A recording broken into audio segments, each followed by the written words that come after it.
Assalamualaikum warahmatullahi wabarakatuh. Perkenalkan, nama saya Nabila Permatasari Laksono, 3 digit NIM akhir 049 dari Teknologi Rekayasa Otomasi angkatan 2023. Di sini saya memasuki bab yang ke-5. Nah, pada slide pertama ini ditampilkan gambaran umum arsitektur aplikasi web modern skala produksi. Sistem dimulai dari pengguna yang mengakses aplikasi melalui browser, permintaan kemudian diteruskan ke server aplikasi yang bertugas memproses logika bisnis dan berkomunikasi dengan database. Pada lingkungan nyata, arsitektur tidak hanya terdiri dari frontend dan backend saja, tetapi juga melibatkan jaringan, server, keamanan, penyimpanan data, serta mekanisme deployment. Tujuan utama arsitektur ini adalah memastikan aplikasi dapat berjalan stabil, aman, cepat, dan mampu melayani banyak pengguna secara bersamaan. Lanjut ke slide berikutnya. Sini ada arsitektur full stack JavaScript modern. Pada slide ini menjelaskan komponen utama dalam ekosistem JavaScript modern. React digunakan pada sisi front-end untuk membangun antarmuka pengguna interaktif. Kalau Express.js digunakan sebagai back-end untuk menangani request dan logika aplikasi.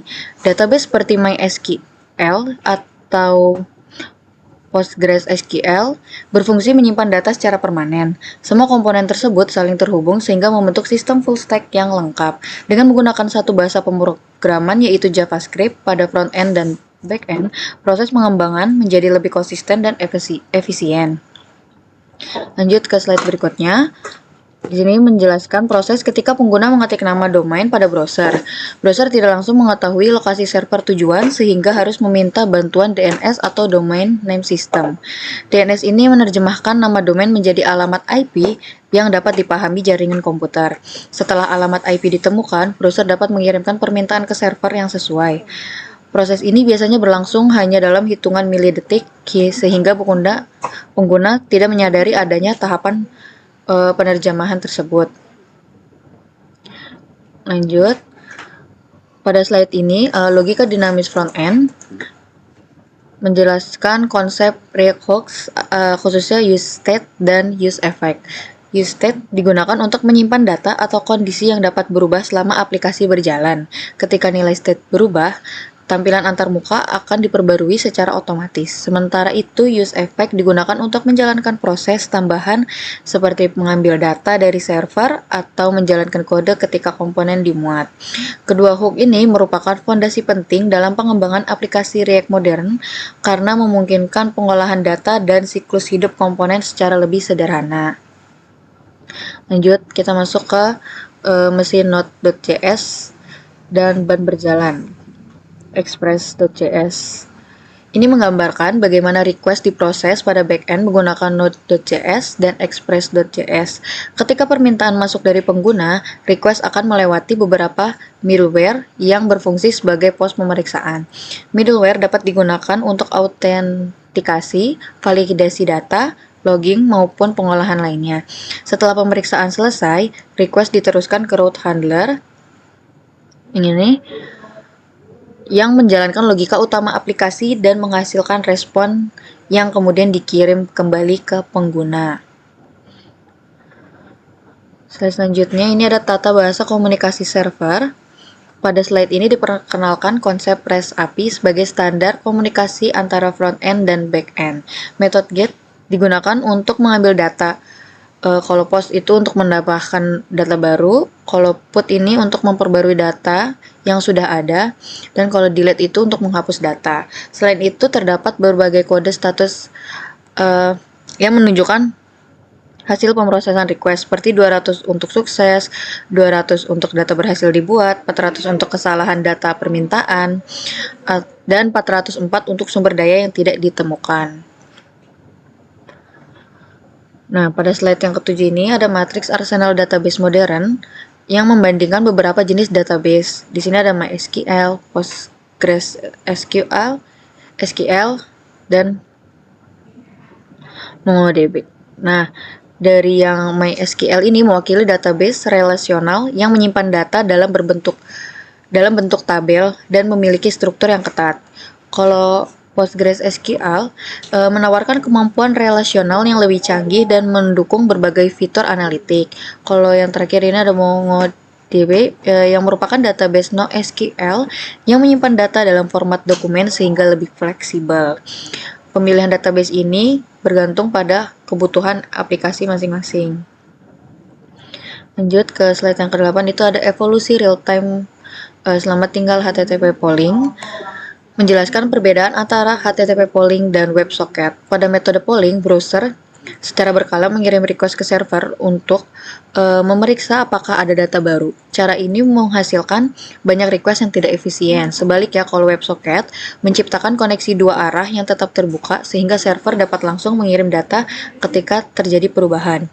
Teknologi ini sangat cocok digunakan pada aplikasi chat dan dashboard monitoring.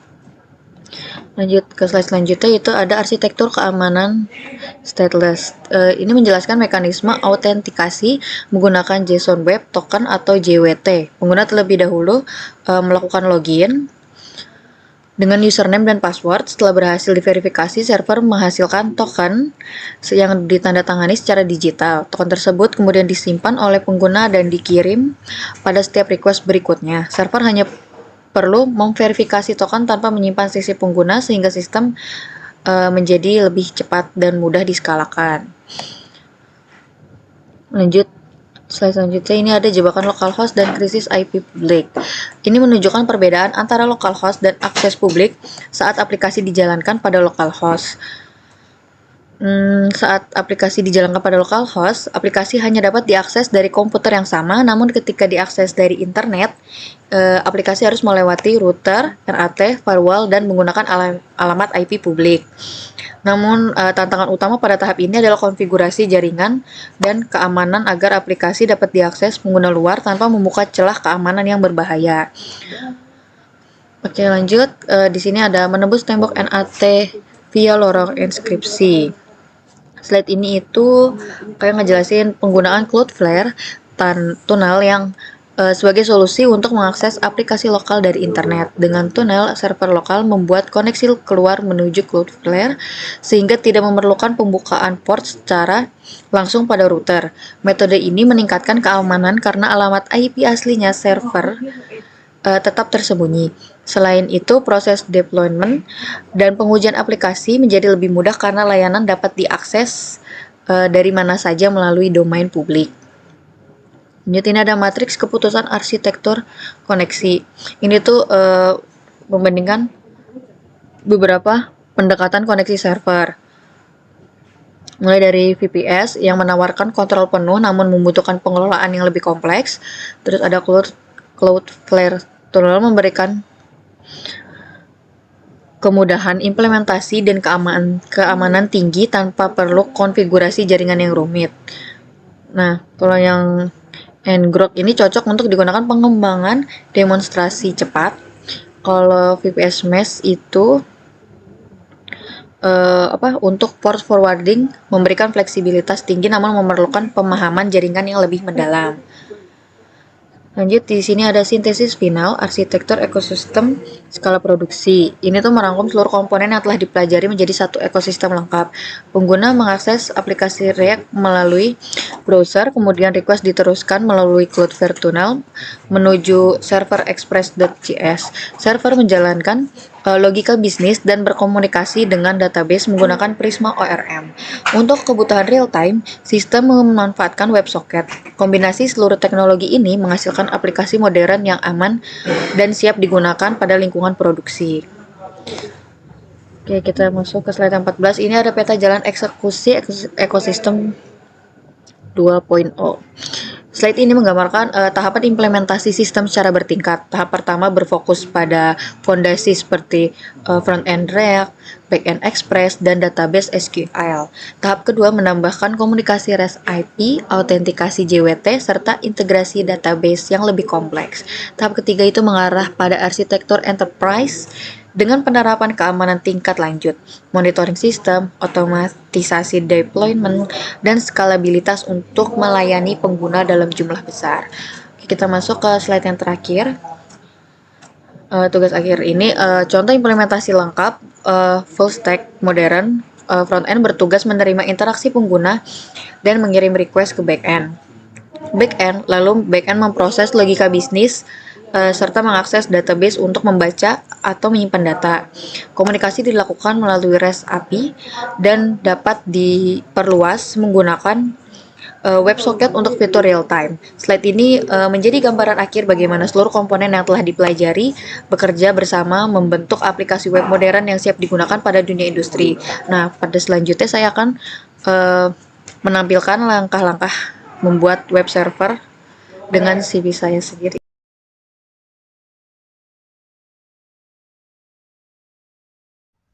Oke, yang pertama isi email kalian, email kita.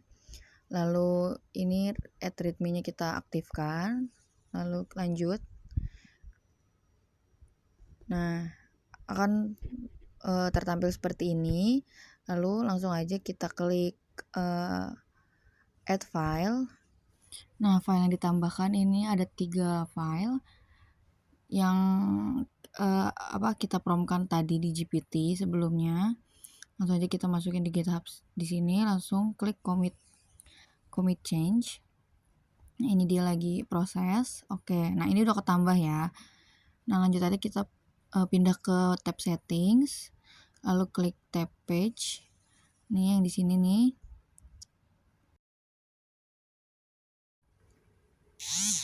Nah, ini diganti ke main dulu, dari non ke main, terus di save.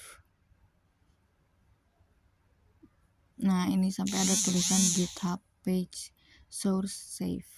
Nah, terus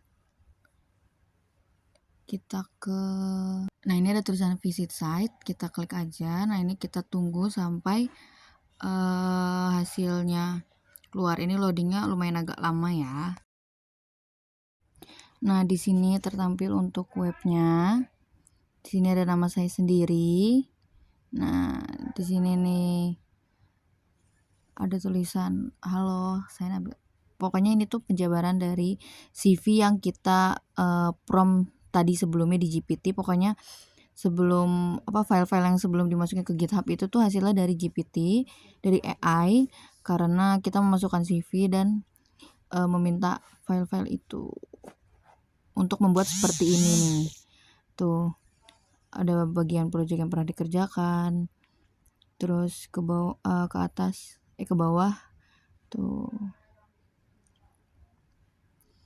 Nih ada kontak tuh. Oke, sekian dari modul 5 ini. Terima kasih.